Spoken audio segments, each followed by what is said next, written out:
as Kevin was our resident expert, and we used lean principles to improve the constraint. I guess that was the best way to describe it. I left GM many moons ago. Spent some time working in healthcare, and most recently in so-called fintech. Work for the rocket companies, Quicken Loans. If you're not from the U.S., it's the largest mortgage company in the country. Actually, I think now largest mortgage company in North America. They also write loans in Canada.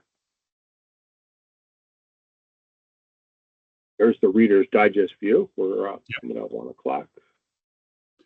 At 1 o'clock, yeah. This maybe I'm not sure, because I didn't have the LinkedIn link. People have to go through the comments and everything else to try to get here. So you may have some people join us a little late as well. So, but while we're waiting, I can talk a little bit about my background. I was an executive at General Motors, and I got there because I worked at a plant called Detroit Hamtramck, and they were in crisis mode when I came back from my master's at Purdue, and they couldn't make throughput and couldn't make their targets, and they were all over the place, up and down.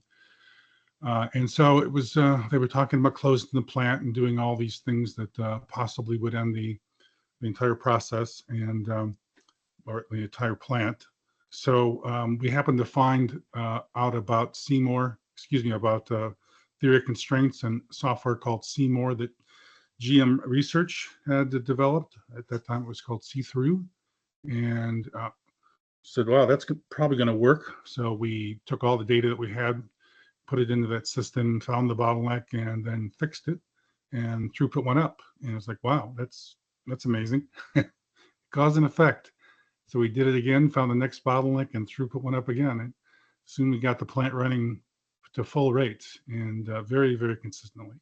And so we, other plants thought we were lying, so they came by to see what we were doing, and indeed it was working. And I got asked to do that for the plants in my division, and then eventually promoted up to do it as an executive.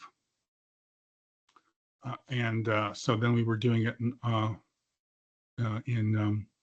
all of North America eventually, and then globally. And then I get asked to do this from the design perspective as well. So we do a lot of TOC and design. Most of the plants now are done this way, or are designed using TOC methods.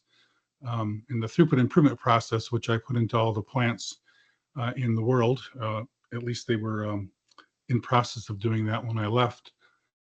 They had were using this process, and 30 years later, it's still being used in plants that have some problems, and so that's that's what we're doing. That's what we did there, and so it lasted for well over 30 years, about 35 years, and only until all the people who were trained in it finally left the organization did it begin to die out, because they did not backfill those positions. So, but it was big in truck plants, especially where we wanted to get more throughput and make more money. Let's see, Mike, did you have something? I know it's a text here. What does that mean? Nope, you're all good. Okay. All right. So we have one more person join us, Carlos. Yes. Hello. How are you? While we're waiting here, I'm going to wait a couple minutes. Maybe you can give us some quick background about you and what you're doing. Sure. Hi, nice to meet you, all of you. I'm a mechanical engineer. I normally looking for do some consulting work on helping some business with the projects. Obviously, some of the projects could be in trouble. So I found that TOC and CCPM was kind of the tools that I like to use to do that. I did a lot of work for GM on body shop for the automation projects. So I'm very related with kind of the work that you did Oh, for great. the. So I was doing a few plants jobs in Mexico, and obviously all this information related to TOCs. I like this information a lot, so try Great. to learn more. Excellent. I'm glad to have you here. I'm going to go ahead and get started, and people will probably join as we come along, but I don't want to get too far. I want to respect everyone's time. So this is a presentation about profitable lean, and we're going to go through the high-level framework of this process. It's based a lot on the throughput improvement process that I used at GM. So let's go ahead. I'm having trouble. Sorry, having trouble to see the content. Can you relaunch again to see if that solved my side, or I Sure. need to join probably again? I can. It's showing up on my end. Okay, try advancing a slide, Kevin, and see if it's. Sure. Mine too. Yeah, I'm seeing it. Yeah. Okay, so I'm gonna rejoin. Okay. Okay.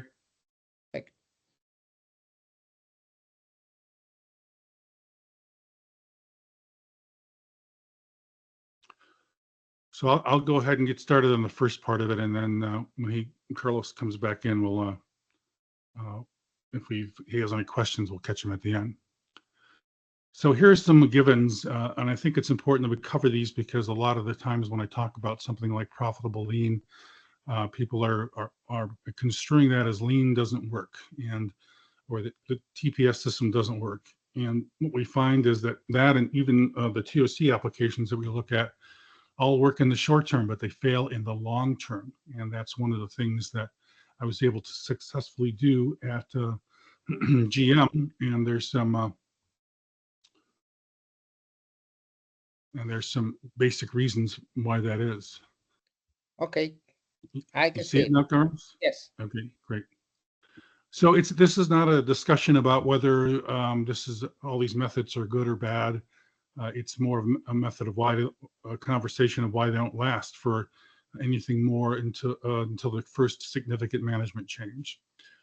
So we find that Toyota is very good at this because they have set up this culture of continuous improvement. It's the way they do things. It's taken them a few years to do it, but they've had success for many reasons. But right now, it's the way they do things, and because they improve so many stations so quickly, they get a lot of impact because eventually they'll hit the bottleneck as well. So we also want to make sure we understand the assumption that people are good. There's a lot of discussion sometimes about the evils of leadership. I'm going to leave that off the table. We're going to just assume that everyone involved is good, and that people hate change. And usually they change because of passion or fear. So people get married for those reasons, go to school, or sometimes they change their habits or the method that they use because they've had a heart attack or some significant health problem, for example. So those are givens. We're not going to spend much time on those things.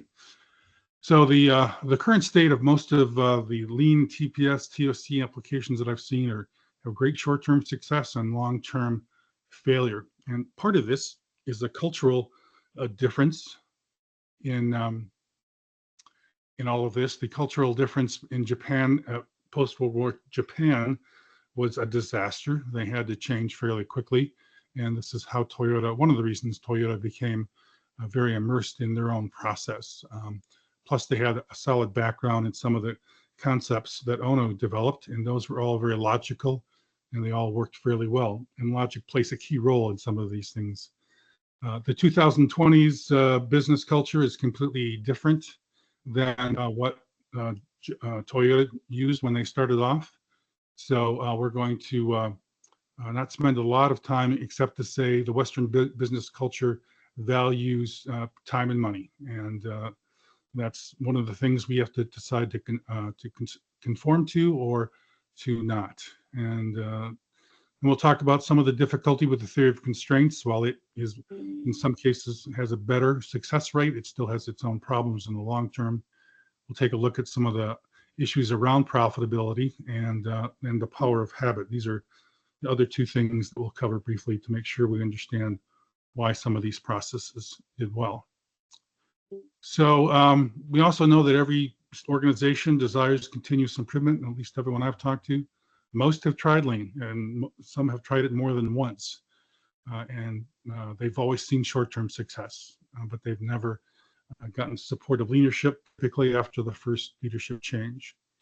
And I think everyone on here believes that, well, most of the companies, most of the companies believe that cost cutting is the best way to increase profits, where they just resort to that because they don't know any better way to do it. In the future, we'd like to have an organization that has continuous improvement that is valuable to them, clear priorities for the organization, methods are well established and well understood, process thrives on its own, and this is a key aspect. Thrives on its own, stays in place no matter the leadership change, process increases profits and helps the organization reach its goal, and we get to a calm, confident environment. And that's what we'd like to see in the future. Now, one of the things we find, we take a look at Lean first, since we're talking about profitable Lean. One of the things we find is that people that are introduced to it or try to use it find the concepts of customer value and waste difficult to understand. You can define it, but it's often difficult to actually measure it. And we find that, of course, that we are evaluating what customer value is and not the customer. If you ask most customers or people about Lean and what does it mean for waste and for customer value, they will tell you something about how much it costs and how well does it work. So that's a connection that's always been a little tenuous that we'll look at as well. And the pursuit of Lean means trying to make everything better. And if we're in an environment like Toyota, where we're really cranking out continuous improvement, that probably works, but we're not there. We're starting from the beginning in most companies, and that's a problem. So we are left, simplistically, we're left with a process that cannot determine what to work on first and where to do it. And that's one of the problems with acceptance of Lean in the first place. So if we're going to do this again, we're going to have to get past some of these obstacles.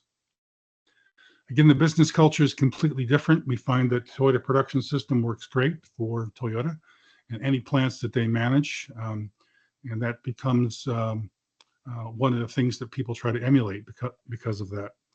And so what has happened is when The Machine That Changed the World was published back a few years ago, Jim Hudson came back with this concept of Lean, and this is what they tried to do. And you find that essentially the Western business culture is inherently different from what happens in the Toyota Production System plants, especially in Toyota, because leadership churn is very high. Maybe 6 to 7 years before CEO is changed, let alone anybody else in the leadership chain that might be involved with deciding on whether Lean stays or goes. So the question really comes down to, can we modify Lean to work in the Western business culture, or should we expect leaders somehow to adapt this culture in the organization in the long haul to something that's present in the Toyota Production System? And I don't think the latter is possible. So I'm going to look at the former to see if we can modify it in order to work in the Western culture. So we'll need to do a reset from that perspective. Again, we know that the Western business culture is based upon short-term success and quickly creating profits. So the question is, can we design a process that does that without damage? Because obviously some of the pursuit of short-term profits and some of the issues around greed and things like that are always a concern when we talk about profitability. And leadership changes often occur enough that it changes often enough that the process has to be established during their tenure. So if you have 6 to 7 years, you better get it running, get it going, because the next leader that comes along probably will want to do something different. So can we design a process that goes from mandated, you will do this process, to self-automated, well, it doesn't matter who the leader is, it just runs by itself. So this led me to the concept of profitable Lean. So our new method must be able to generate profits. It must be able to demonstrate that quickly. It has to rely on existing methods and tools. We're not going to invent anything new, and have a mechanism to change the behaviors of the organization. And that's the last point that's going to be critical when we talk about long-term success. So let's start with the theory of constraints. That's a key part of this because it clarifies the goal, and it establishes that whether the goal is to make money or if it's not, making money becomes a necessary condition. So all the methodologies that talk about profitability are included in the theory of constraints. And I can use this based upon my throughput improvement process that I developed at GM, which has lasted more than 30 years in those plants and in the design process. So there's something to be learned there because of this emphasis on profitability and how it relates to making decisions. So then we're going to leverage any proven methods that are out there. We'll steal as much as we can from Toyota or anybody else that's got something working. And then we're going to use the knowledge of habits to change the behavior of one person. Then we'll try to influence a group, and then we'll try to influence an organization as a whole. And this is the first step in this, is I'd like to try to influence a few of you to get started so that we can go on to the next steps. So this is something called the chain constraint habit model. I'll go through this in more detail, but the first area talks about how we treat things as a system and how we apply lean and TOC. And then the second one is a concept called that reinforces the habit that we're going to talk about as profitable lean. So let me go through these. So first, we have to make sure that we understand that profitable TOC, or profitable lean, will use TOC to find the leverage point in the constraint and improve the performance of the process by the greatest amount in the shortest period of time.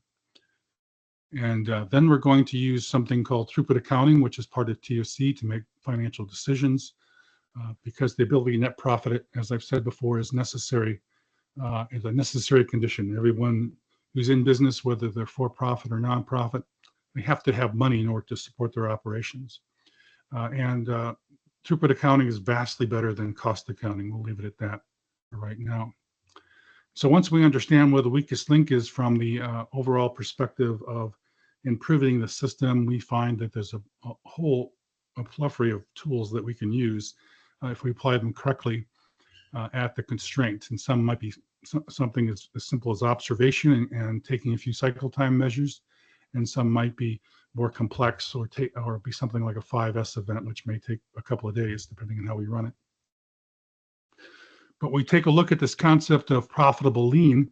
We want to, if you look at this inner circle here that is here, we find that this is the old process. And a process for a habit consists of a queue of the process that you're using, and then you have the reward. And often, while we think about a reward and what it actually is not quite the same. We're not going to hand out Amazon gift cards or something like this. This is more of reward of the group has done something successful, high fives. Toyota uses some other methods or Japanese cultures to demonstrate that we get done with something, we all acknowledge that we've done a good thing, and we get a sense of pride from accomplishing that. We talk about a new habit. What we're going to have to do is mandate a new habit when we try to do something like profitable lean. And that happens with most organizations. They have to mandate it to get it started. Then we're going to run this new process called profitable lean. And then we're going to take a look at how we change habits by looking at how we do rewards and see how that will make a difference. And then finally we come back to this queue and how we treat queues in this model is important as well. I won't go into depth on that because we don't have the time. But when we talk about long-term success, it really comes down to things like how we reward the process and how we manage the queues. And so this is a slide that talks about why there's some of these problems that we have. I use a TOC example where we start off and say, well, we realize the situation is bad and we better change something. Sometimes this is obvious and sometimes it's not. Sometimes people will go along and just say, yeah, I'm going to put up with the current problems that we have because that's just the way it is here. But some leaders mandate a solution, and we've talked about some of the lean solutions. Some ask for DBR, critical chain. Those are some TOC tools. And then once that goes into the place, we see those rewards, and we can say, yeah, that all worked short term. We got the assignments done. We improve profits, things like that. But in most culture or in most situations in North America, we're going to find there's management churn. And when that happens, our champion goes off on a new assignment. Great job. Let's go off and do something and something that's another problem, or it's very likely they get poached as well, and they're gone. So we get a new leader to come in, and that person has their own process that they have used, that they have seen as successful, and they are hoping to get the same reward.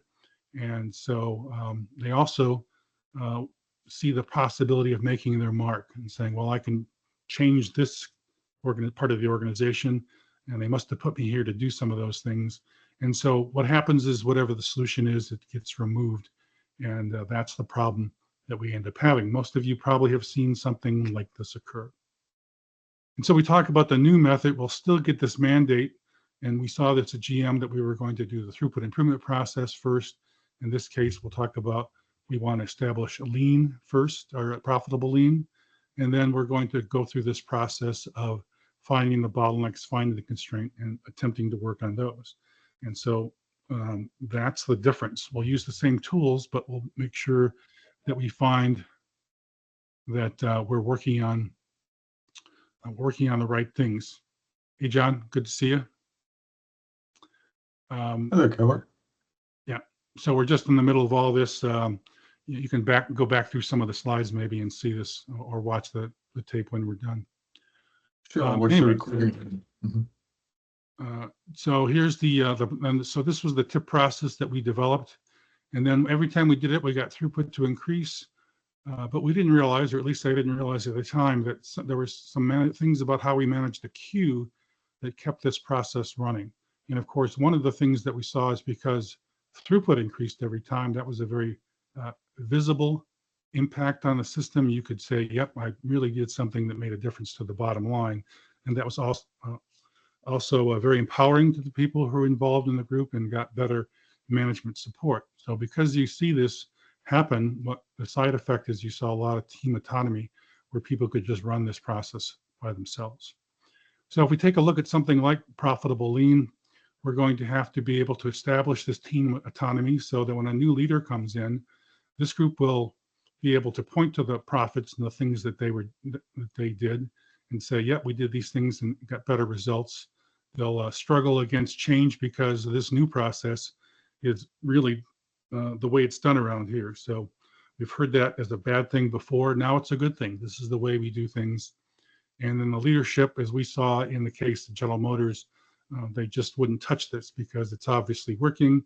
I'm getting pushback, and there's probably other areas that I can make a mark a little easier. So has this been done? All the components have been demonstrated successfully. It's not a matter of whether it works. What we have to do is figure out how to put some of these pieces together. And I can certainly testify to that from the throughput improvement process, from the theory of constraints. John can probably tell you about some of the stories that he's been successful on using TOC as well. And what we've seen is the power of habit is come into play here. We now understand what the big deal is as far as why processes succeed over time. And if we go back to this this chart briefly that I was talking about, one of the things that happens as part of this process, I'll go back a couple of slides right here. One of the things that happens as a new reward, or the reward at all when you follow a habit, is you get a little hit of dopamine every time you do that, which people didn't really understand at the time. It's like, well, you know, we should just go do things and explain them, and people will, because of our brilliant logic, just go ahead and do these things.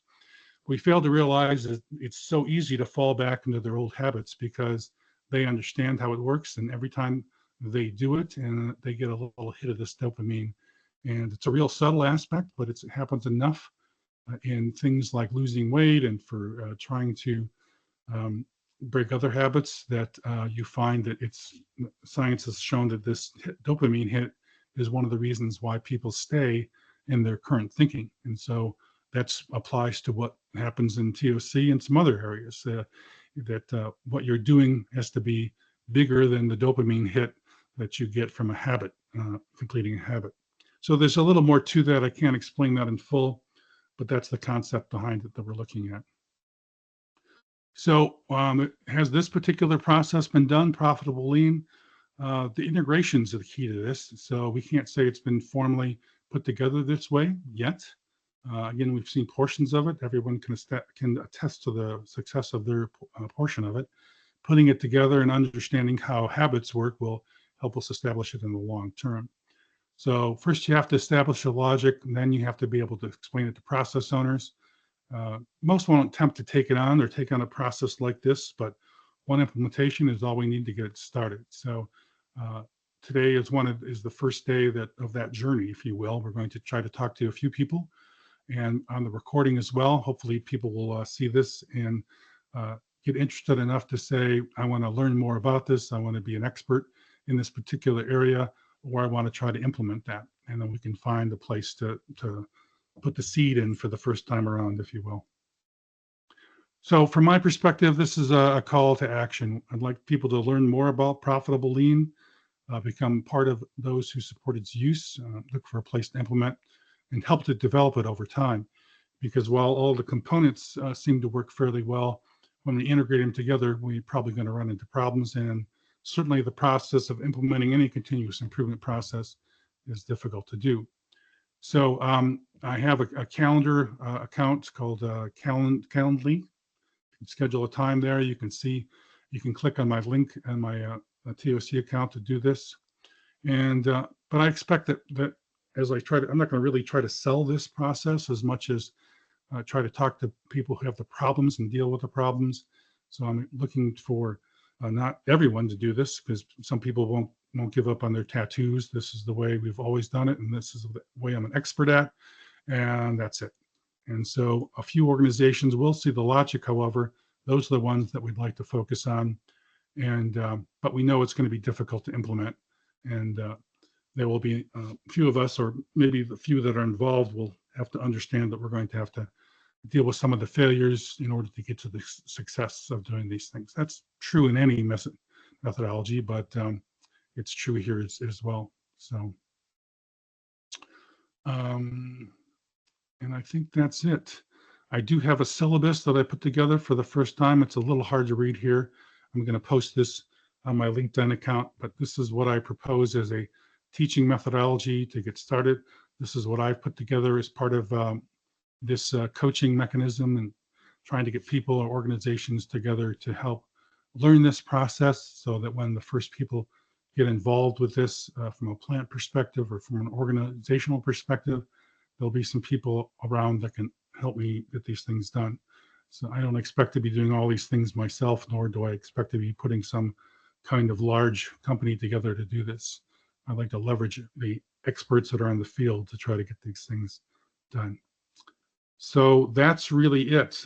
We only have about 3 minutes left. So are there any questions I can answer about this overview?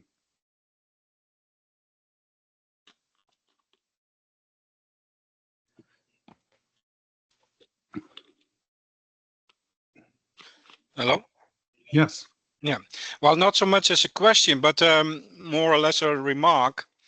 I see in Holland a real focus on lean, and it's promoted from all sides, but there will be a moment that when they have had the training and these things, that they're seeing the results, maybe initially good results, but then to sustain it, that's a difficult thing. So I think would be nice to offer something to those. Well, I'm not particularly talking about my case or the Netherlands, but in general, as some kind of service to have some kind of second opinion and offer it as such. Sure. To reignite. Because if they don't do anything, then the investment is lost. Right. Yeah, I think that's a great observation on this. You know, everyone who's involved, again, we have seen success in this methodology. They're all frustrated by the fact that either they can't sell it in the first place, which is often difficult to do because there's no apparent ROI on the process, and then of course with the first leadership it changes, and we have to be able to get around that aspect as well. So thanks for that. Other questions? Yeah, So I guess further to that point, on Mhm. slide 16, you sort of graphically lay out that proverbial, I don't know, uniquely American cycle where Yes. we lots of management churn. But what breaks that cycle, right? I mean, Well, like at your when we talk- experience at GM, 30 Yep. something years. I mean, it was a habit, and Right. except in some cases, it's largely broken because of the management churn. So I'm interested in what you think breaks that cycle. Well, the key thing is there's two aspects that we found is that one was the reward or the result, right? While everyone can point to what they've done, it's often more actions than it is necessarily something that leaders value. And every leader in every company, while they might have their own agendas, they will all buy into the concept that if we make more money, it's a good thing. And so it's hard to be critical of a process that's actually demonstrating profitability. Yet the other aspect is is how we set up the habit. And one of the things that I learned over time is there's very important how we set up the cues. And the cues in this particular case had to be adapted and to the particular cues that the organization was already using. So many of these concepts fail because they don't set this process up to look at this stuff continuously every week. We're going to go through this or daily. In the cases of what I did at Rex Materials, we set it up to look at this every day. And of course, it was very time consuming at first. But what we found is once we got it working, they were able to make it run by themselves because they set up this queue process reward aspect of it. And these meetings became integral to what they wanted to do. And so they went from 0 on-time performance essentially to 95% on-time performance. And when you walked out of the room of those meetings, everyone knew that they were going to get the work done on time and what their priorities were and what things they could shift around. So there was a lot of confidence every time that the cycle worked. Same thing when we did this at GM and design. Every time we designed a new configuration, they walked out of the room knowing the system was going to run and what priorities they had to have in order to fix the system. But invariably, someone would come along and say, well, I got to change this. I got a new machine or a new process I got to put into place. So we'd go back into the simulation, we'd run it again, we'd find more improvements in the process and continue to go on. So even that was a design process that usually you do a simulation once and say, we did a simulation.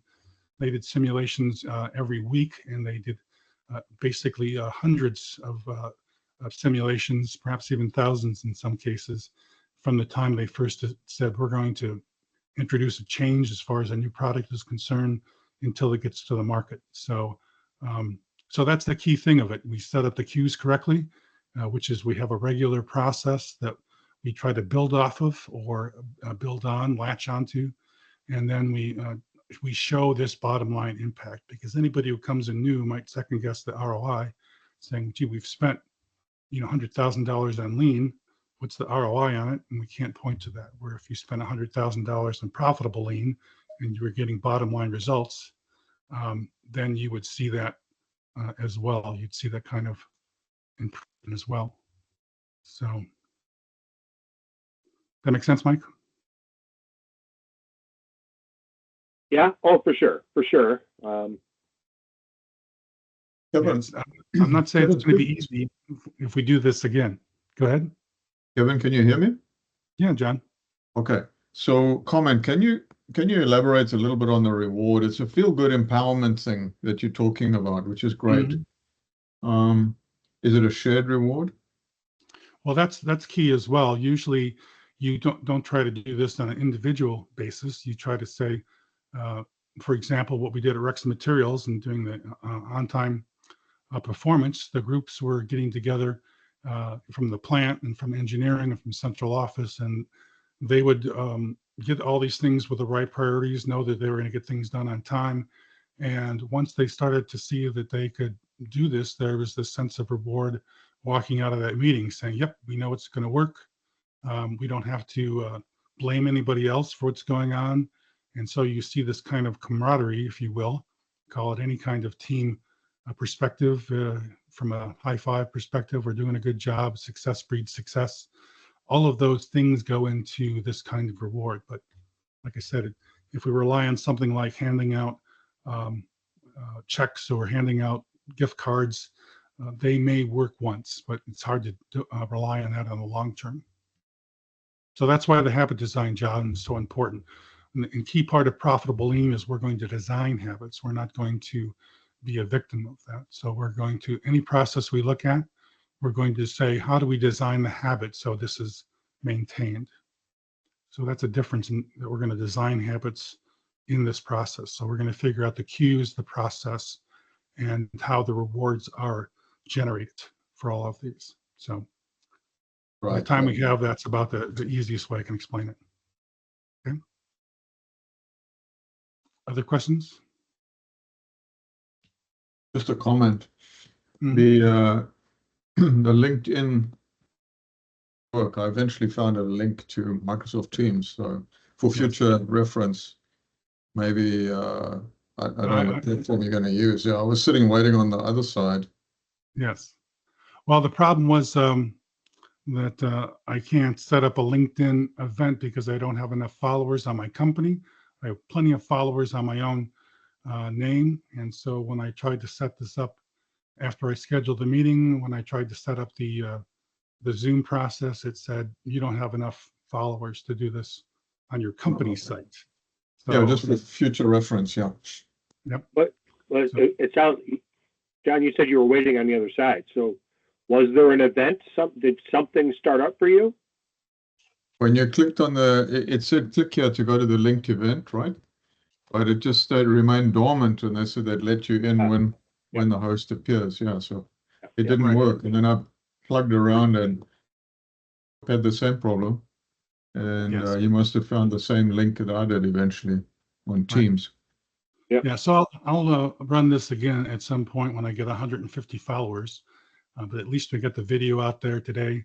And so if anybody else wants to see what's going on, at least we've accomplished that. So I apologize for the misunderstanding, but it's one of those secret things that you have to learn about LinkedIn. So. Yeah, I have another comment, and that is I've been going down this route of logic doesn't sell, and neither does, and technology is expensive. Mm-hmm. I'll illustrate it this way. I came across something that was interesting that said if you try to solve a problem, try and do it psychologically and not logically. So an airline flight, the example was a flight on an airline can be long, tedious, and cramped, right? To resolve it, they try and make it comfortable. They give you alcohol, they put a TV, bigger seat, etc. So you're trying to create entertainment. That would be one solution. The technical solution is fly at twice the speed of sound, right? And try and shorten the distance. So which is the better option? So when you start looking at, I'm going to go to Agile and not Lean, but when you look at an Excel spreadsheet is a beautiful example of a technical solution that people feel really psychologically empowered. Right. Meaning they love Excel because they're achieving something, they created it, they feel empowered with an Excel spreadsheet. Right. That sense of empowerment is very powerful. Yes, And you're using logic, meaning Excel, but you're also using that sense of reward, empowerment, and productivity, and so on. So there's a lot down that route that I think in TRC that and I'm going to go Lean. Lean to me it's a feel-good thing, but doesn't really work very well. Yeah, well, I would say that's it is part of why I was interested in seeing this because it's really feel good. And if you go down Agile, you don't know who's controlling. There's no governance structure really over the top of Agile, and there's no predictive capability, true sense of resource requirement, and so on. So all of those things, so it's a feel-good thing, and it sells like crazy. It's not that effective in reality. Well, yeah, that's those are the two aspects that we have to, and why we put this concept together, because there's a lot of lean success stories. But if you had to ask, well, did you focus on profitability and did you focus on things that make a difference to leadership? I'll say no, but we got a lot of good things done. And I was just looking at a case study where they did this in an HR area, and they shortened the amount of time it took to get application reviewed and people assigned to the company. And it's like, well, that's successful. I'm not sure the company would say that had an ROI on it that says, yeah, we made money doing it. Oh. So I'll even take it a step further. I've seen you strip out enough. If you go down a lean route long enough, you'll strip out enough protective capacity out of every single department and put the whole function into a zone of instability. And we Right. love those clients that are winning awards for lean, but they're failing and they're losing customers. We love that environment. Yeah. yes, and But that's I would submit to you that that's, I don't know, that's not an indictment of lean or a Toyota production system. I mean, Toyota believes in the very things that we're talking about here. That's symptomatic of a poor implementation. Someone didn't know what the hell they were doing. Right. When they said, well, lean means strip out all your excess capacity and literally only have enough. No. Well, just in time is important in the lean environment. It is, hey, wouldn't it be better to design your system such that they could operate effectively with fewer resources? Don't strip the resources out and eliminate all your excess capacity. Rather, can you improve the process that would support doing such a thing? And that's a subtle difference. I think it's subtle but important to John's point. You know, there's in the attempt to copy what Toyota Production System did. For example, one of the things that is on the Lean Institute's mantra is that you seek perfection. And if you're in a TOC world, you'd say, well, that's not possible. And you probably, instead of trying to fix everything everywhere, you're probably better off to try to fix things that move you towards the goal. And so this is why the two things are combined together, because you do get a feel-good aspect, John, of that. But if we had a feel-good aspect about something that actually increased throughput, then leadership would have a hard time taking it away. So we try to leverage both of those and say that we can take some of the things that Lean does well and use those and focus it towards the things like, for example, you do well. Then we have a better chance of accomplishing these things in the long term. So I'm not sure how much you've seen things fall off, John, in the long term. Have you had customers drop your process off after a period of time when a leadership change has occurred? Yeah, we do that. And it reminds me way back 20 years ago, people winning the Baldrige Award, and then 3 years later, the company collapses. I mean, that's a very common story back then too. Yeah. And now the same, we love those customers. They're still occurring today, whether it's a correct application of lean or whatever, but there is something wrong. And it's the missing governance structure over the top that is missing. I would argue that it's a two-phase thing. And we start this process, we have to first get this mandate going, right? And saying, yep, sure. We got to do this process, and somebody has to be a champion of this. But we have to be thinking in terms of how does this become a habit, so that if leadership goes away, then we're able to keep the process running. So as I said, the throughput improvement process, they went through like 5 CEO changes while this has happened, and torn down a wall, and the history has changed, and all the different people running all the different plants still use this process because it was set up in this kind of methodology, especially when we see a throughput increase and the process runs by itself. So when a new leader comes in, they actually push back. This is the kind of stuff that I've seen in implementations that I've been successful at, is the teams say, well, no, this is the way we do this. This is how we figure out our engineering to order process. Why are you trying to touch this? And then they can point to, like in the case of Rex Materials, they got from 0 to 95% on-time performance. Then that company got bought out. Well, that's usually a death knell, because the company who buys out the other company says, this is the way you will do it because this is the way we have done it.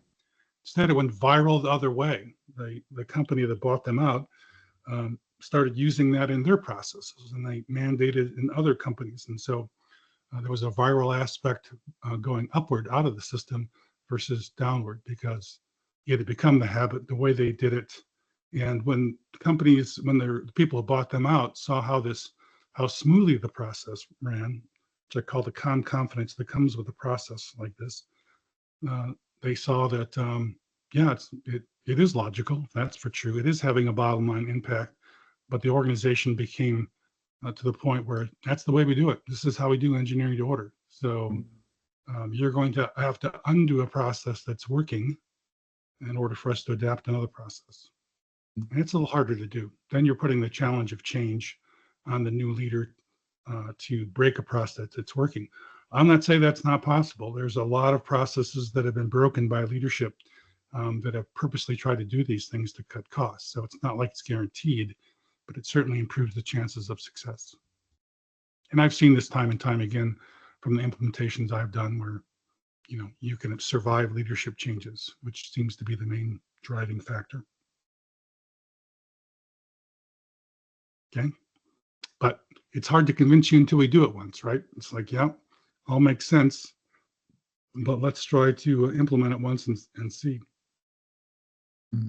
Someone's got to buy into that logic and we can try. Other questions? No from my side. Kevin, is it available recorded or something? I missed a big chunk of it sitting waiting on LinkedIn. We're going to, what I'm going to do is, since I've recorded this, then I'll put the recording out there on a link and you can listen to it again. And then once I get my LinkedIn events followers up to 150, then I'll represent this whole process and we'll do it again. But yeah, I apologize for that. I assumed that I was valuable enough in LinkedIn by being a premium member that they would actually allow me to do this for them. So, yeah, lesson learned. Anyone else? That's the drop. Okay, well, thank you everyone for attending. We'll leave a link out there, and if you enjoyed this, give some positive feedback on LinkedIn, and I'd appreciate it. Yeah, everyone have a great day. You too. Thanks, Kevin. Thank you. Bye-bye. Thank you. Thanks. Bye.